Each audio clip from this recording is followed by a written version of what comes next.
Books on the samurai. Are they interesting or are they not so interesting? Hi guys, my name's Anthony Cummins and I'm going to talk to you today about the samurai. And are they interesting anymore? Do we find them interesting? Now, samurai have captured the hearts of the West for probably about 100 years or so, and more so, or much more, in the 1970s, 80s and 1990s. At the moment we're in a samurai lull, and by that I mean MMA's in and cage fighting, and the samurai have taken a backseat as a bit of a cliche nowadays. But my question is, are they still interesting? What has turned us off the samurai? Now, if you don't know, I'm an author and a researcher, and I've published historical books on the ninja and the samurai. And this video is your chance to talk back to the publisher. I've just been in a meeting with one of my publishers, Tuttle, and they are doing my new book, which is coming out, which should be out by spring 2015, if you're not already at that date when you watch this video. Now, they've asked me, what is it? What are we doing with this newest book? What angle should we take? And my entire stance is that we have gone about researching the samurai in the wrong way.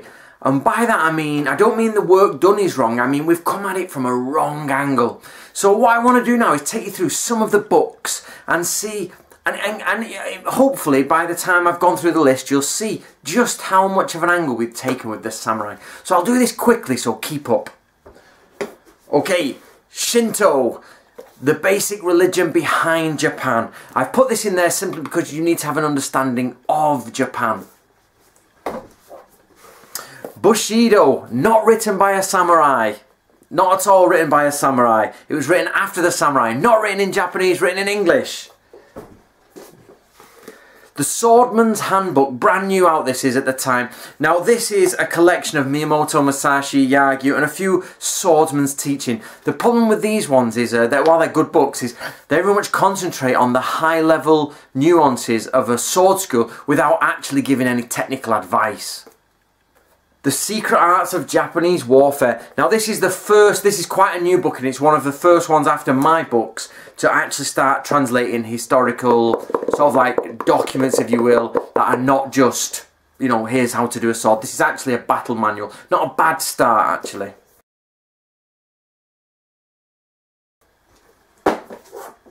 This one is one of my favourites, but one of the least read ones. I'll get it up for you there.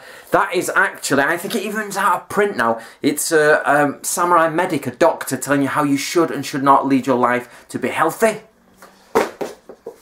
The Life-Giving Sword, lots of Zen drivel on swordsmanship. Just goes on and on with, deep philosophical aspects. Not bad. The Pillow Book, that's not directly a samurai book, but it gives you an idea into samurai culture. Good book, actually. Samurai Zen, how to be, enlightened like a samurai. Because them guys were dead enlightened, I promise you. And they weren't cutting anybody's heads off or raping people. The Life of Miyamoto Musashi, I put that one in there just to show you that there is some work being done. This one, Stories from a Tea Room Window.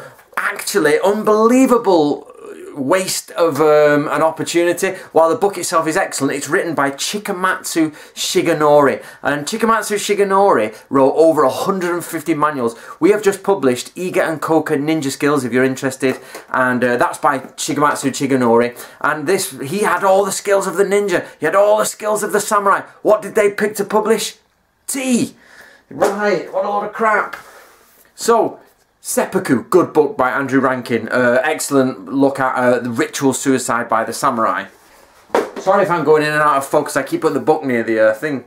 Right, Demon's Sermon on the Mount, another basically Zen philosophy of the samurai. The Soul of the Samurai, collections of 3 classic works of Zen and Bushido. Are we getting the idea now? So this was Yamaga was the guy who wrote this, and he was one of the 3 great Ronin, and he actually did lots of study on manuals and warfare and killing and burning and, basically all the exciting stuff, and they chose political Zen Confucianism. Great. Samurai Wisdom. Oh no, I think that's that one actually. Sorry, I think that's that one. Samurai Wisdom, that's Yamaga Soko. The other one was another Zen Bushido thing. Samurai Strategies. How to look at strategies behind Book of Five Rings. The Flowering Spirit, that's another translation. I put in that again because it's quite nice actually. It's about no theatre in samurai time. So I put that in there simply because it gives you an idea of what's going on in the background of samurai. Then these three talk about basically samurai life and some samurai terms, and it comes from a very karate perspective. In that guy's a karate master and he goes through all the stuff. Actually, very well done books. I must admit, I think he's done a great job because he's used his idea of being a karate person, which has nothing to do with samurai whatsoever, but he's Japanese and he's gone back to all the old manuals and he's, you know, trying to bring the karate people in to sort of, here's what we do. Now, of course, I'll put my own book in there, one of the own ones. This is my dog-eared chewed version, The True Path of Ninja. This is one of the first books we did. That was, in fact, it was the first published book by Tuttle, and we did that to translate an original Shinobi manual. So my point I'm getting across here, guys, is that all those books there are usually to do with Zen or Buddhism or Zen on Buddhism and Zen with Buddhism. And I would say the only one that is not is usually Miyamoto's Book of Five Rings. But that has been done to death. It has been given translation after translation after translation. The other ones there were Thomas Cleary's and William Scott Wilson have done one new each, which is more about battle and more about, you know, that sort of stuff. But there, the Swordsman's Handbook, again, it's like very Zen, and what's the word I'm looking for? Spiritual and like high levels swordsmanship and things like that. Which is all great. Now what I want to say is each of those books is an excellent book. I've picked them because they are superb. Those books are pride of place on my shelf and I love reading them, and the information is not at all worthless. It's great information. But what I'm trying to get at is we keep producing the same information time and time again. Zen and swordsmanship, Zen and philosophy, Buddhism, Zen. You know, the samurai were nothing like that. So when you're an English person or you're an American person and you're reading these books, you get this idea that samurai are these Zen-loving, peaceful, flower-chewing, pond-sitting guys who absolutely are, you know, at one with nature. And it goes against pretty much everything history tells us, which is they were very educated people. I'm not saying they were always literate, but educated doesn't always mean they had to write. You can be excellent and educated but not actually write. You can take on oral traditions, you can take on, you know, there's lots, my point is there's lots of examples in world history where people don't have writing but still have very complicated social networks and social constructions, so that's absolutely fine.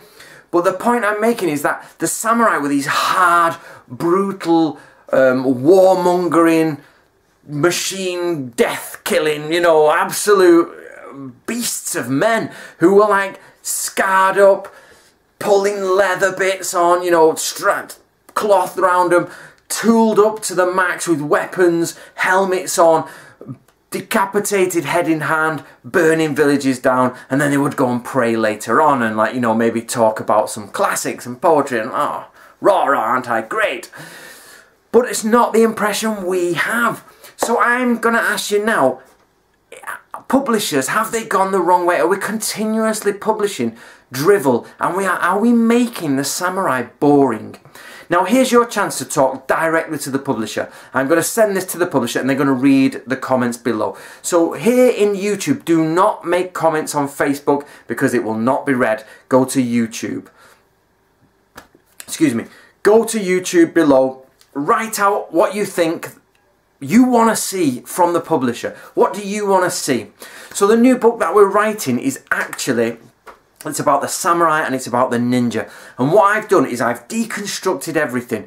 I've taken all the information we're gathering about the samurai and some historical translations of real ninja scrolls and real samurai scrolls, and I've put them together and I'm reshaping what we understand about the samurai. And my aim is to turn it from this peaceful, loving, sort of enlightened warrior, which never really existed, to be honest, to a more brutal, death-dealing, educated warrior who pretty much would serve a lord or serve for the highest amount of money.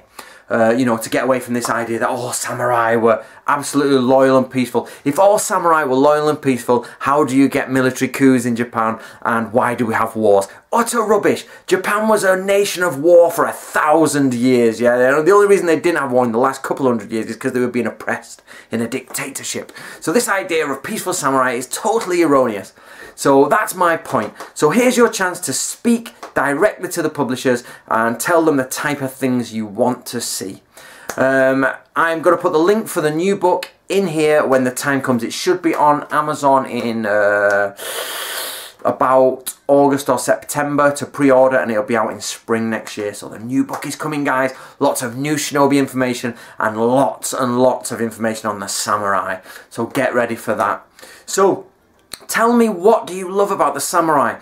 Are you, like me, sick to death of people putting high-brow philosophy down your throat? Are we sick to death of hearing that some really high-educated samurai, I mean way above the rest, who's wrote some philosophical treatise, wrote it down, as some professor or some translator has made it into English, and we're droning through it again and again. Translations are fantastic, the book is fantastic, but are we just bored of that? Are we bored of it?